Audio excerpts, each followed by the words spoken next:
Hey guys, welcome to another AFI DIY. I'm Katie and today I'll be showing you how to make a cold process soap. Before we start, we'd like to thank Royalty Soap for all their help and guidance with this product. These eye-catching soaps are easy to package, making them a great product for your lineup.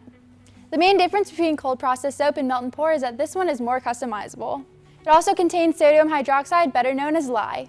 It's the hardest form of soap making, and the benefit is you can be as creative as you want. Let's get into it.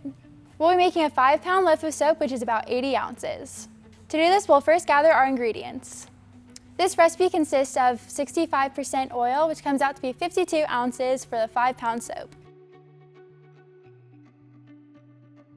You'll also need a fragrance. I took a trip down to the AFI library, which has thousands of fragrances. Today I chose oatmeal, milk, and honey. It smells so comforting. For this recipe, you'll need 4% fragrance, which comes out to be 3.25 ounces. Now just add all your oils and mix well. This oil mixture consists of 40% olive oil, which is 20.8 ounces. 5% almond oil, which comes out to be 2.6 ounces. 20% palm oil, which comes out to be 10.4 ounces.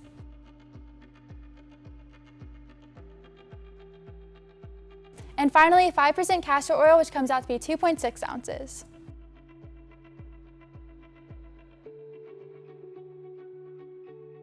%% coconut oil, which is 15.6 ounces.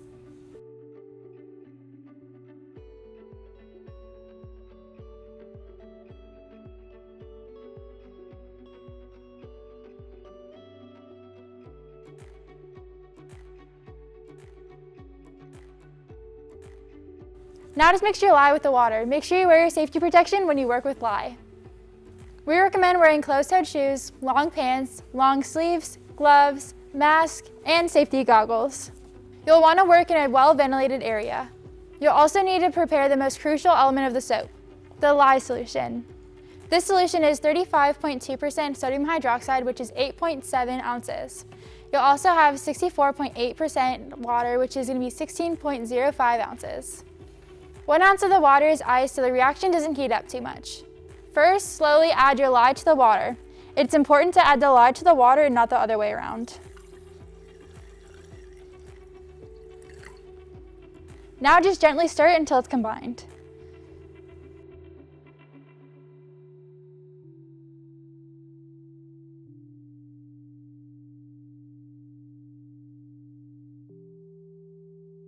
Now you're going to want to add your mica powder into your oil mixture.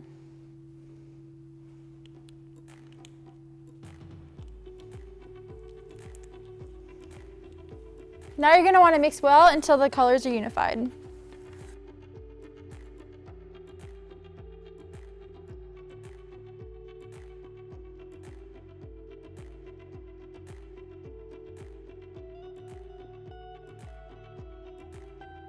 Before you mix the two, you're going to want to make sure both of them are between 70 and 90 degrees Fahrenheit, and they have to be within 10 degrees of each other. You're going to want to make sure you check the temperatures with your thermometer before mixing it. Now you're going to carefully mix your lye solution with your oil mixture. You're going to want to make sure you do this very slowly.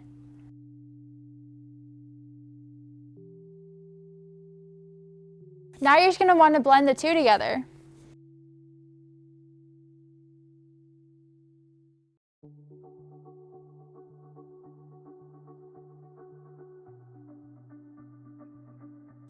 You're done mixing when you've achieved a light trace like this. Trace is essentially the thickening of the soap base.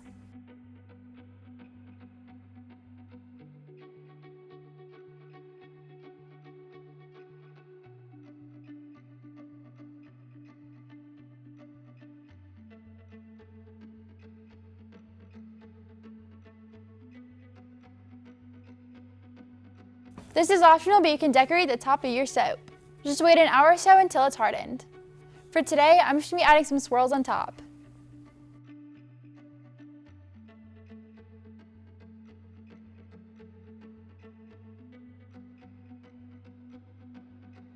Now let it sit 3 days before cutting it. Now, after 3 days, you're ready to take out the soap.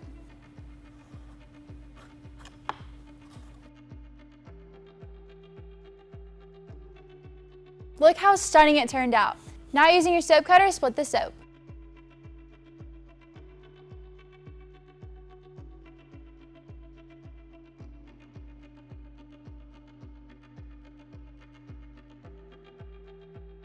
Okay guys, moment of truth, I'm kind of nervous.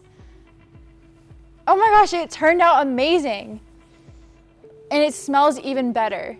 For a higher end looking product, you can take a potato peeler and bevel the edges. This is a really easy and free way to take your soaps to the next level. Now just let them cure for the next 4 to 6 weeks. Thanks so much for watching. If you're interested in the pricing information, check out the link in the description. Subscribe to us down below so you can see when we post more DIY videos. I'm Katie and I'll see you guys next time. Bye!